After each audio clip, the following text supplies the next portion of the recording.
Welcome to another conversation off the clock. Hi, I'm Carmina Constantino Torres, and this is Casey After Hours.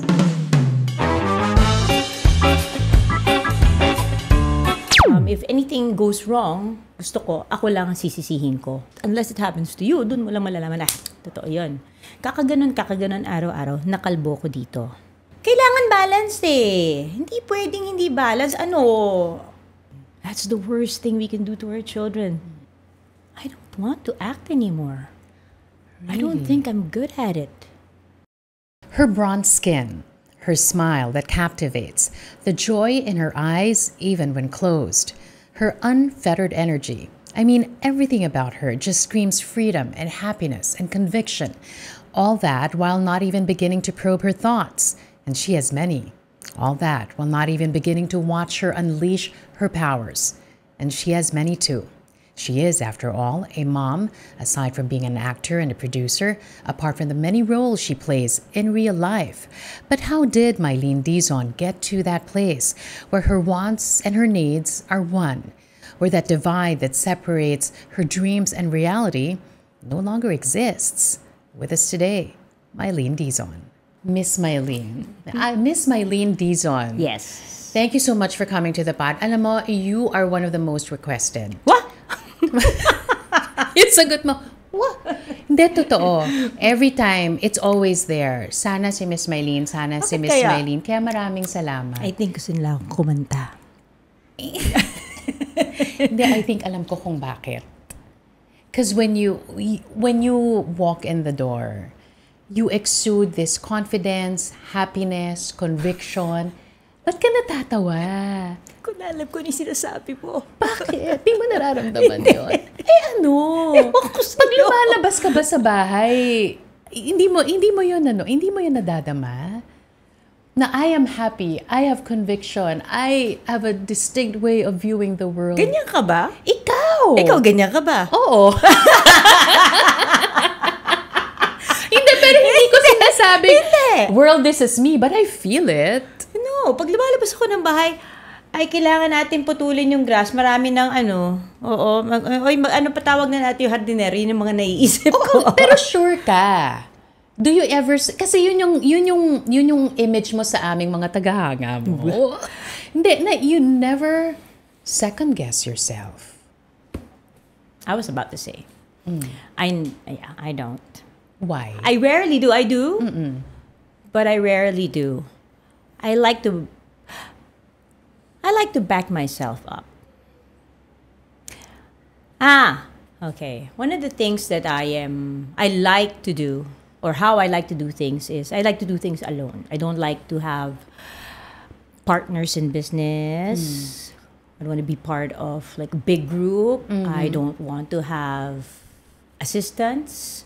I like working alone because if anything goes wrong, gusto ko, ako lang ang sisisihin ko. Wala akong ibang sisisihan. I don't like it when people point fingers. Yeah. So, I guess that's why mas may conviction ako is because when I do say something or do something, I only have myself to blame or to rely on. Yeah. And that's fine. If rely on is one thing, but to blame yourself if things go wrong, you're fine with that. Oh, yeah. Yeah. Ikaw kasi, Miss Mylene, ganon.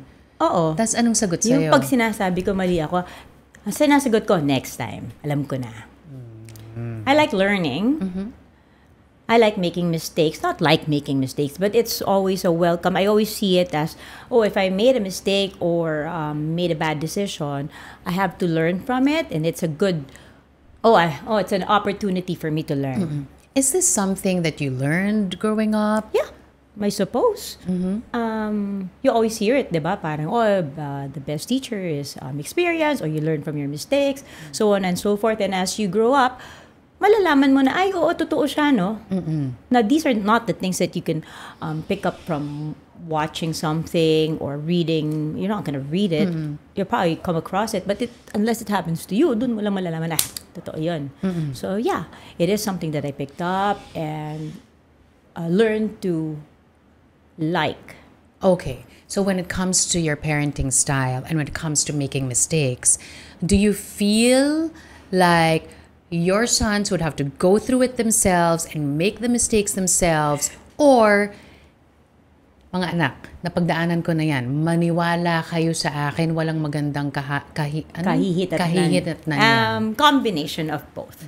Naniniwala ako na pag dinikdik ko sa utak nila, if I keep on saying it, if I say it enough, they'll stick. All more so that if they do experience it, magkakaroon ng, tama si Ma.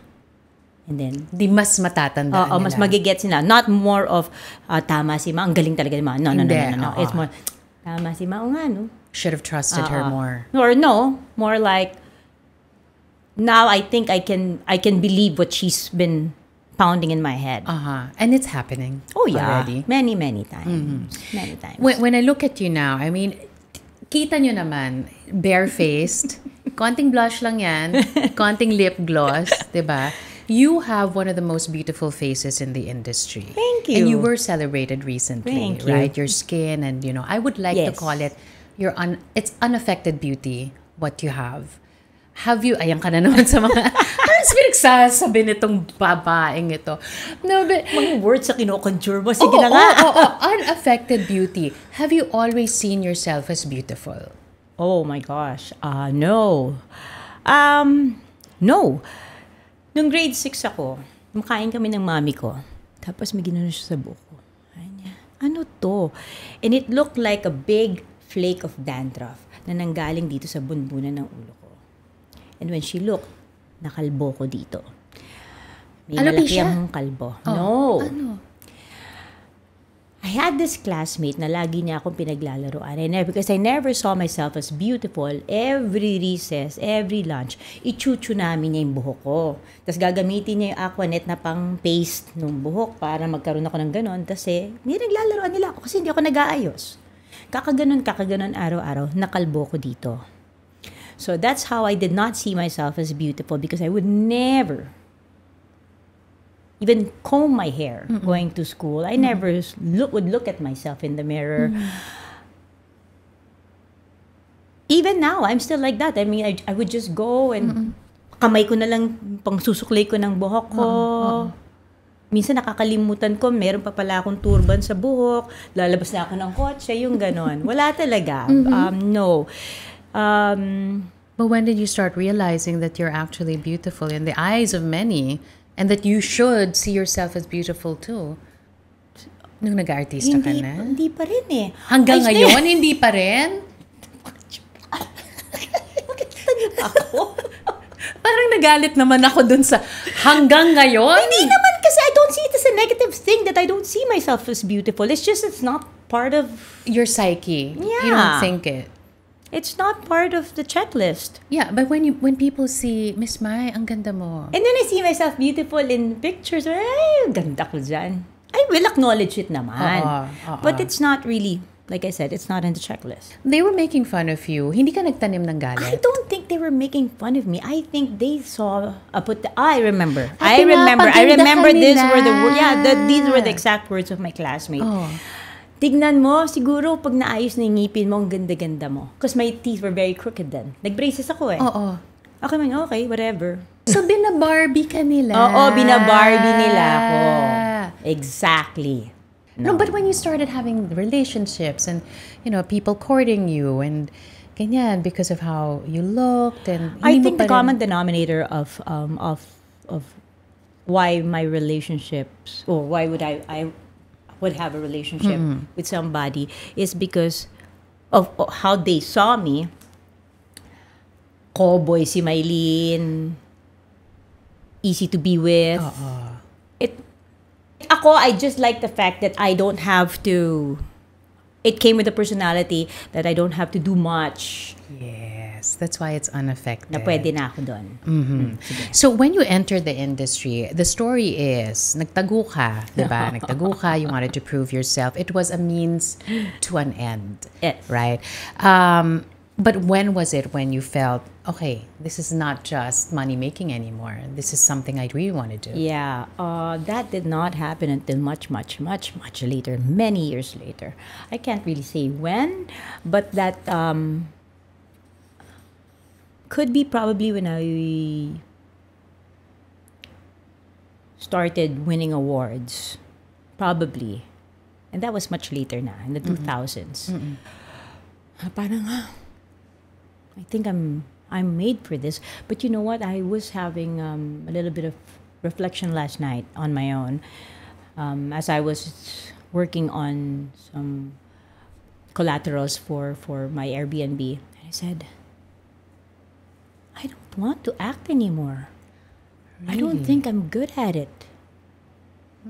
I did have that realization last night, and I said, oh my gosh, why am I thinking this? Why am I feeling this? I'm still Why? discovering it. I don't know why. This happened only last night. Fresh off the boat yung idea ko. Because when you look at the industry, you know, it can be a snake pit, right? Could be. Paano ka hindi napariwara? I guess I was taught well, raised well by my parents, my siblings. I went to good school with parang siguro yung moral compass ko medyo maayos-ayos. Wala ako addictive personality. Siguro yung mga factors na yon kaya hindi ako napariwara. Kasi pwede kang lamunin ng buhay, di ba? Pag hindi mo kilala yung sarili mo. Pwede. I had rules when I entered the industry. I said, if I cannot be myself, wear the same clothes, I'm going to stop. If I start believing in press releases, may mali na sa akin. If you start to believe your own hype. Yes. Hirap Hindi ko nun maintindihan before social media and Twitter, the look at me phenomena. Nagugulat ako doon sa mga artista na would call for their own press conferences. And I'd be like, why? Why can't you wait? Or pay for their own press people? I said, ba't di na lang mag-intay na ako yung interviewin dahil gusto nila akong interviewin? I couldn't understand that. Balik tayo dun sa realization mo last night. Yung mga ganyang thoughts, hindi lang yan basta dumadating, ha? suppose. Meron bang, what is it about the industry that you love, but what is it about the industry that you just really find tiring and ayaw mo na? Right now, it's the long hours. For some reason, I just can't stand it anymore.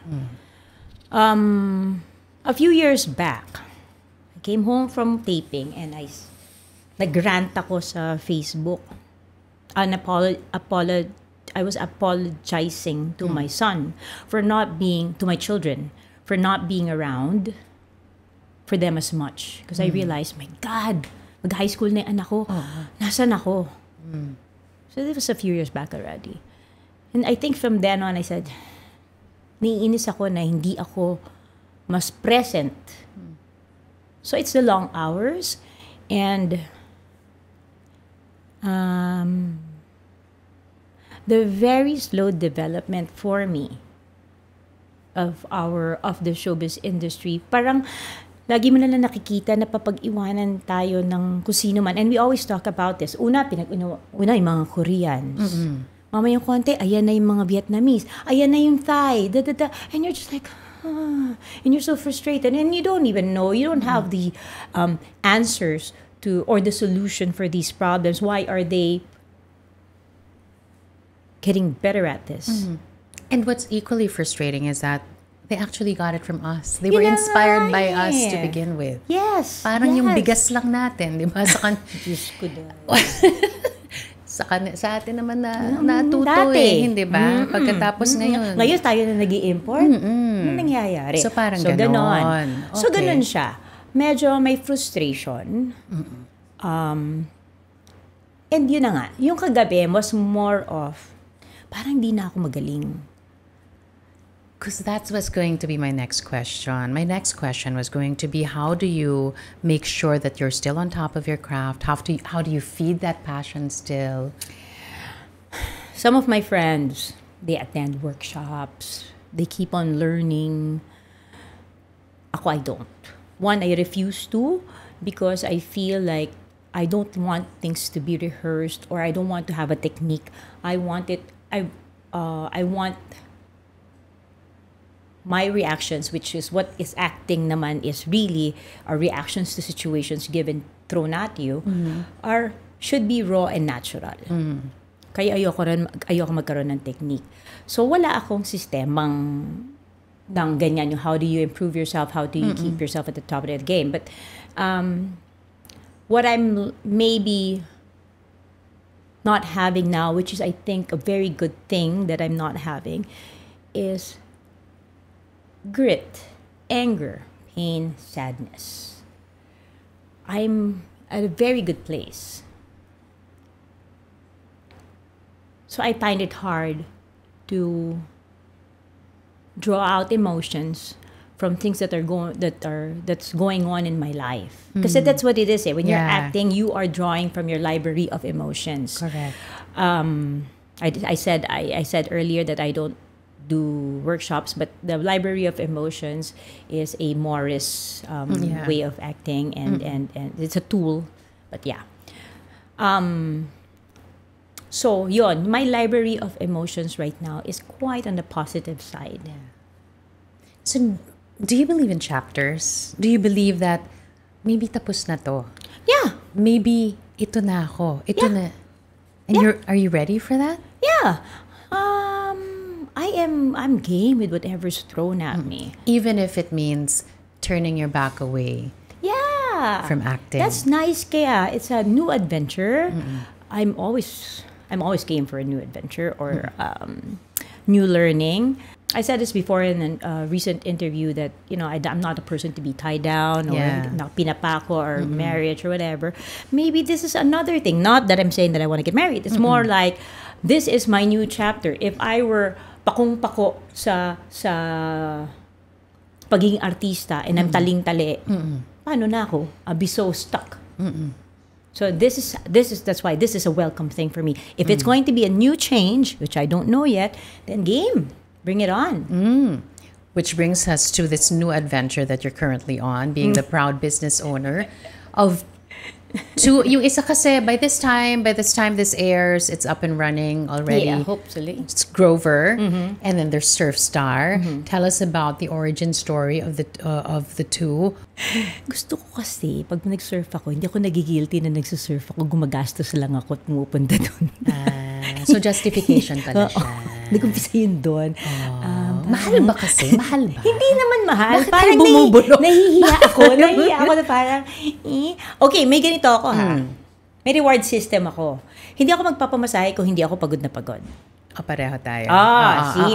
Ngayon, pag pupunta ng La Union, deserve ka ba? Nag-work ka ba? Grabe ba yung work mo na kailangan mo ng break? Sabi ko, minsan hindi. Ay ko, naku. Kailangan magkaroon ako ng dahilan kung bakit ako pumupunta doon. Hindi ako pwedeng pasarap ng pasarap. Bakit kami ganyan? Kailangan balance eh. Hindi pwedeng hindi balance.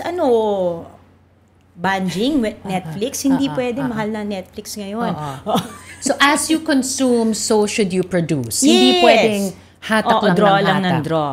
Cannot be. So yun. And nakahanap ng rason. That happened in the time when wala akong trabaho for like 2 years. I did have something, but they weren't using me as much. So, stagnant. So, surf na lang ako. Surf.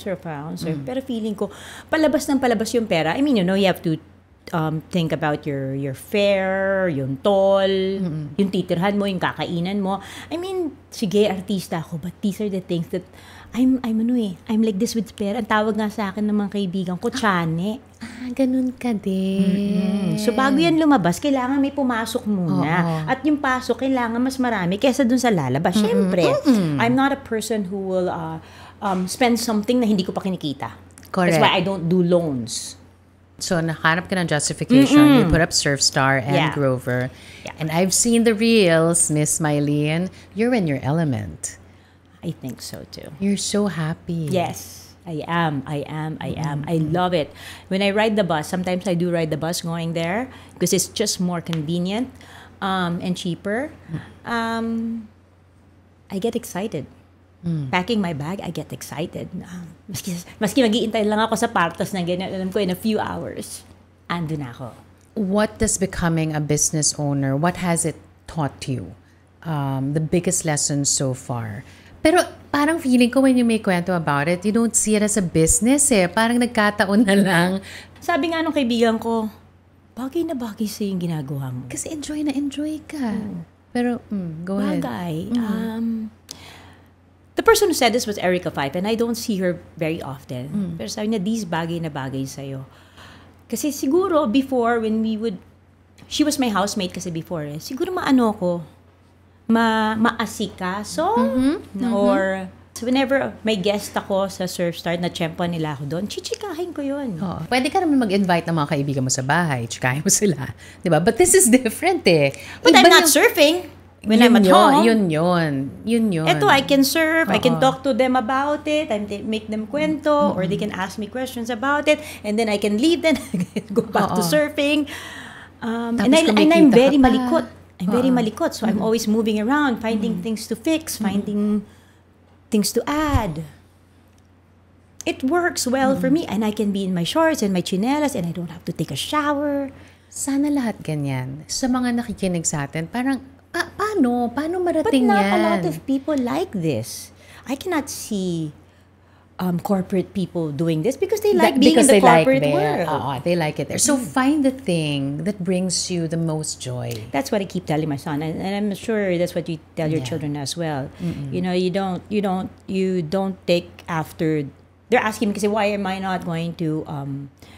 Why can't I learn under you? Why can't I do my summer job at Surf Start? Because anak, you don't like the beach. But if they did, don't pretend. but if they did, Oh, game. Game. Like, you do something that you will enjoy, and that will not be work. Yeah. Because happiness is half the battle won. I think they're so, di ba parang, kala nila happiness sobrang superficial, but no. No, it's drawing deep. Diba? It draws very, very deep. And I guess, I think you only realize it naman kasi when you are not much older, when you've tested different sources of happiness. How has your view of money changed from that time up to now that you're now a business owner, di ba? Hindi ka naman pwedeng basta happiness lang, di ba? Kailangan meron pa ding. The view of money has not changed. Like before, I will never buy anything I cannot afford, buy anything that I do not deserve, buy or do anything that I do not deserve. Never been materialistic. What I like to spend on are experiences. Travel, education, food, experiences. Money has never been and will never be central in my life, but I know its importance for comfort. If you want to be comfortable, dude, gotta work for it. And that's what you teach your sons. Yes. I tell them, life will teach them that. I will just tell them what it's like for me. In a recent interview, you also said you have decided not to leave anything. Yes. Mala Bill Gates eh, no? Ganun malalaga. Oo. Ganun Ganyan. talaga. Oo, bakit? That's the worst thing we can do to our children. Make them sit on laurels. And that doesn't teach them anything. Nothing. It's time. History will tell us how many failures. My God. Grabe, ang daming failures just Let's because not of that. go Oh there. my God. Let's not go there. Wala kang fears for your children. Fears for my children, Diyos ko dahil. Lahat na lang. Lahat. Diba? Lahat ng klaseng fear, meron akong para for them. Pero, Wala ka masyadong fears for yourself. But Ganun when it naman comes, yan eh. diba? But when it comes to your children. lahat na lang pumapasok. Oh my God, I hate it when I see something on my feed about some kid who got so-and-so years in jail for running over 3 people. You're just like, oh my God, paano pag maneho yung anak ko? Huwag sana mangyari to. I mean, Paminsan nga, natutulog lang, gaganunin mo pa. Ayun, Kung humihinga, me too. Tsaka yung titignan mo yun, nakatitig ka sa tiyan, yung ba't hindi umaangat yung tiyan? I mean, all of Yeah. these things. Like, I still do that with my boys Me up to too. now. I still go to their room and I still check. Yep. I mean, or did they sneak out? I mean, gosh. But, But, no, but these are, we all experience yeah. that.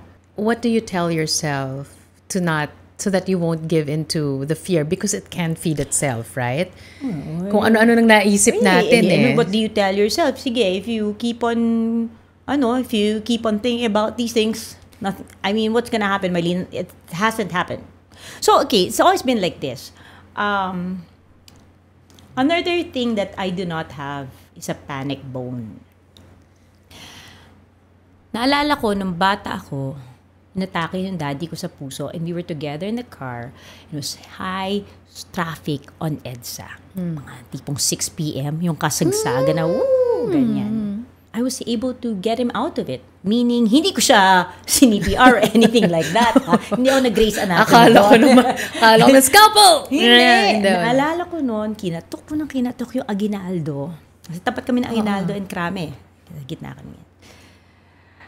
And I was sinisigaw ko yung dad ko na, baba tayo. And I think I was in grade 6. Oh, man. And my dad was saying, parang wag kasi military. I was banging and banging. Finally, somebody opened the door and I just started screaming, inaatake yung daddy ko sa puso. And my dad was already crawling on EDSA. Oh, wow. And they brought out a tamaraw. And they pushed my dad in and nadala namin sa ospital. Nabuhay yung daddy ko. Wala ako yung, hindi ako nagagano yung daddy! Wala kang gano'n. Walang walling na naganap. Talagang, action, let's do it. Let's do something about it. So wala akong panic bone. Did anything prepare you for the love that came into your life? Mga ano ba, more than a decade ago na. Well, are you talking about, I thought you were still talking about my children. Hindi na. Nakanantipaklo. Na. Sus, ulit na bagay. Edi dumating siya. Tapos okay kami. Tapos ngayon, magta 12 years na. Hindi ko naman alam. Nothing prepares. How do we prepare for things like these? There's no preparation anyway. It just came as a welcome surprise. The pandemic helped. Because ilang taon din yon. And that was a nice test for the relationship. Na-enjoy naman namin yung pandemic. Like nyo naman yung isa't isa. Oo. Na-prove nyo na like nyo talaga. May mga bata naman. I mean, we were busy. We were doing stuff. We were...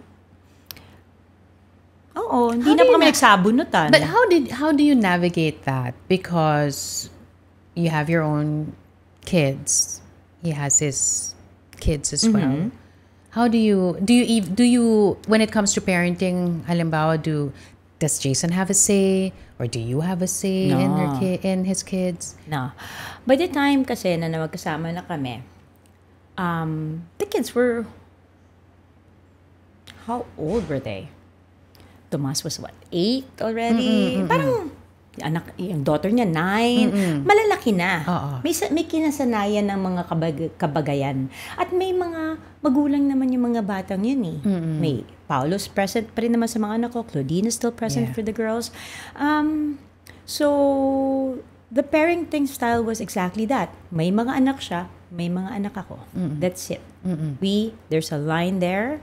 I mean, the kids get along. I know the kids know me. But I'm not gonna parent you. Yeah. Jason, don't parent my children. I mean, he never wanted to. Not there was not a, come on, let me father them. Wala namang ganon eh. So walang ganong pressure. Bakit kasi yung iba nahihirapan? Kasi they want the children, they're forcing the children into a situation na maganda sa utak nila. Nila. Hindi ng mga bata. It has to come, everything has to come organically. It has to happen naturally. And if the natural flow of things is such, then the best way to ride the wave is just to go with the flow. I love the surfing reference there. Naipasok mo pa rin eh. Nasa pag-ibig na tayo, nandun pa rin talaga. Bakit importante sa'yo na even if you share this life with Jason, right? And it's beautiful, it's comforting and all that you still have a life on your own. Kasi yung iba, all in, di ba? Lahat na, wala nang buhay outside that. Boring is that? That's extremely boring. I mean, come on. Sarap-sarap ng ano. Sarap-sarap ng nandian sa telepono. Kasi 3 araw na kayong hindi nakikita.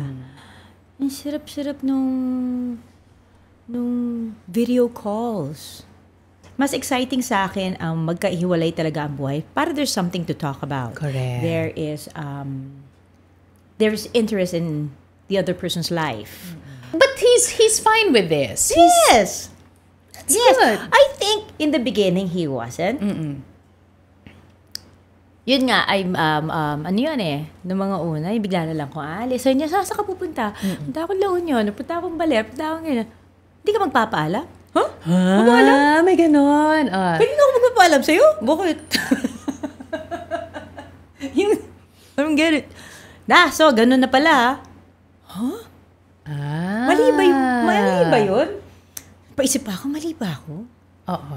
Ba't naman ako magpapaalam? Hindi ko naman siya daddy. Hindi ka magpapaalam.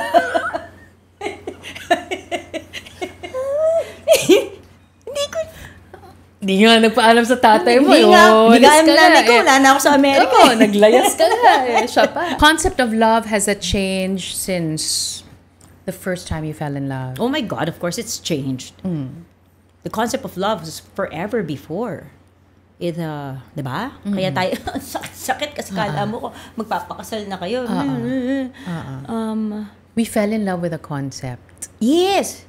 We fell in love with, the ideas, the things that we would see in movies. Yung mga roles na ginampanan Not the kasal, even the he swept me off my feet Sweet things. dreams ang may kasalanan yan Oo, pero kasi ako nasa Mills and Boons na ako Kasi mga may sisters kasi. I had older sisters kasi. So, Mills and Boon. Daniel Steele, Lady Shatterley's lover. Nandun ka na. Pero, nagkaroon ako ng Sweet dreams. Sweet dreams yan, na hinarap ko sa kaklase ko. Nakilig ako. Yung nakatago ko sa... Diba? Grabe. I wore my blue knitted sweater. Oh. So ganyan, yun yung concept of love. You fell in love with the concept, with the idea, ganyan. So that's why I think heartaches were more devastating then. I don't think that heartaches now are less devastating because we're older. I think it's less devastating because we are also, wiser and we have our own lives na So that has changed because dati, talagang nandun ka, ang importante lang sa iyo, yung your boyfriend, your social life, and other things. Yeah. Ang dami kong kailangan gawin. Kung paproblemahin ko pa ba yan? How do you make time for friendships? Because you treasure these friendships. Oh yeah. I have few friends. I have my groups. They're tiny groups. It's not a group of 20. It's always a group of 3, 4, 5. That's it. Yeah, I think pinakamalaki ko na yung 5 kami. That's it. You keep it simple, not forced. How do you find the time for them considering parati ka nga sa dagat? Yun. Yun lang. Salamat sa Viber. Pero happy sila for you. Yes, I think so. Yes. They support me. Yun nga, salamat na lang talaga sa Viber, nakakapag-chismisan pa rin. But once in a while, you'll call it out. I have this one group of parents dito sa Keys. Because I used to live in Wakwak. Then the kids would go to Keys. Tapos simula nung maliliit pa yung mga bata, I think they were grade 1. Nabuo yung grupo namin because of a play date. And we've been friends ever since. That's amazing. So what's that? How many years is that now? I'm not thinking 13 years, 14 years. And ano yun from one day I don't even remember, but every summer, that entire group will visit a place in the Philippines. Oh, that's amazing. There's 21 of us. Oh, wow. We are all, itong grupong to, lahat mother of boys. Mga mother of dragons kami. Oo. So, pagbabiyahe kami, 20, 21. Ganyan. Tapos yun yung objective namin is to visit a different place each time within the Philippines bago lumayas yung mga bata papuntang abroad. So, ang close niyang pamilya. Ang close na itong pamilyang to. Oo. So, yan. Meron ganon. May summers na ganyan. Tapos, merong mid-year inuman. Tapos, may Christmas inuman. Tapos, meron yung, guys, may sakit ako. Inuman tayo. Yan. Or may problema. Whatever it is. So, yun. It doesn't have to be as often as before as when we were younger. Yeah. Because everybody's got their own lives and kabisihan. Yeah. And problems and health issues and maaga na tayong antukin. Yun yung grabe sa akin. Parang, what? Kulang pa ang oras. Pero wala na. Hindi na kaya. Diba? Tsaka diba the best yung, anong oras tayo? 3 o'clock? Game! I'm in.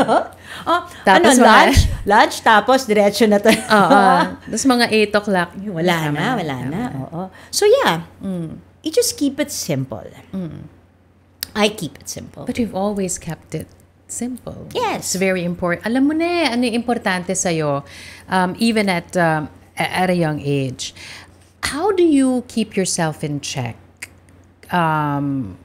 Especially in this industry, do you feel the need that you have to keep yourself in check, or do you rely on someone, speaking of friendships, to tell you the truth even if it's inconvenient? That's why you keep your core friends small and real.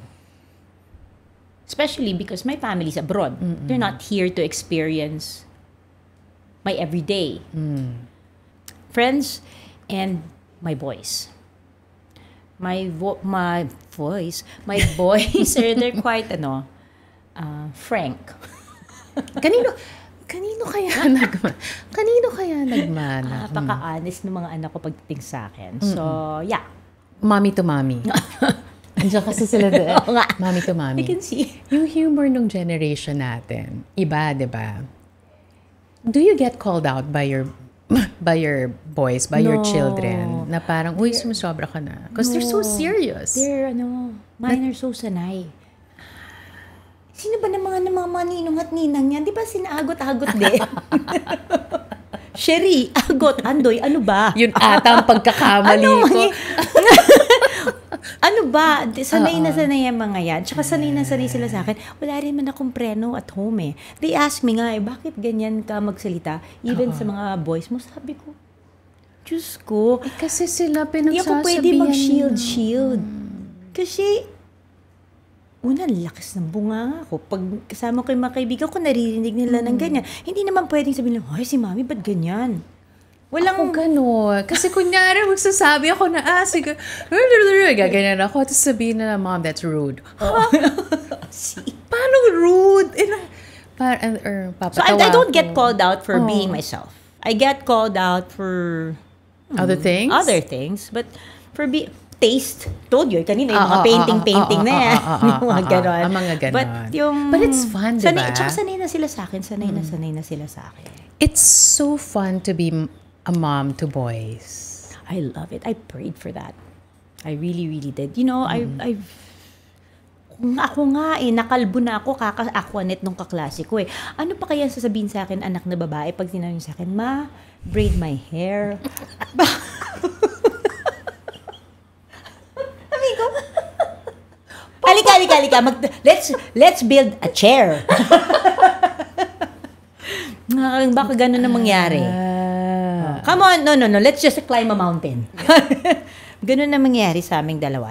That's why siguro sabi ni God, alam mo, lalaki sa'yo. You know, before we wrap up this conversation, lovely conversation by the way, on this rainy Saturday afternoon, maraming nanonood sa atin, Mai, na, you know, they're very young. And there's a lot of pressure in this world today for the young ones. May pressure to know what they want. may pressure to, di ba? Even because of the vast amount of knowledge that's available. Siguro guilty din ako dyan. Na Ano? Pinapatong ko yan sa mga, pinapatong. Pinapatong? Oo. So, I want my children to know what they want. Yeah. Or to be aware of things that they are probably interested in. Is that a bad thing? No, I don't think it's a bad thing, but the amount of knowledge that's available now to help you to know what you want, but there's also this natural evolution of figuring out things on your own. How do you marry the two? Ando pa rin ako sa natural progression. But ang lagi ko sinasabi sa mga boys is find something or try out different things. At saan ka didikit, baka yun na yun. What would be your advice to them so that they won't get lost, or that, they will eventually come out like Miss Mylene Dizon? Find something that you love talaga. Ikaw lang kasi makakaalam talaga kung ano yung interesting or that one activity that you find joy in. I'm glad nga there are a lot of influences because it does open doors, that's true. But sometimes it is overwhelmingly too much. But it does open doors. You can't shield them from all of these things. Maybe discernment, I don't know. Something for them to I just want them to always just think, ano ba ang gusto ko, or ramdamin ko ano yung, pakiramdaman ko ano yung gusto nilang gawin, and try it out. To try things all the time. Not to be afraid to try different things. So it has to be empowering to them. Hindi yung... Is it empowering or joyful? I think it has to, joyful I think is the more for me because it has to maricondo you. It has to spark joy. Mylene, thank you so much. I know you have a lot of things to do. Minsan ka lang lumuwas. Marami pang nasa listahan mo. But thank you for spending your time with us. Of course. Thanks again. Handa na siya umalis. Thanks again for dropping by. Magkakarpentero pa. Pa ako hardware. Salamat. Maraming salamat din. This was fun. And that's it for another episode of KC After Hours. You know the drill. Like and subscribe. I'll see you on the next one.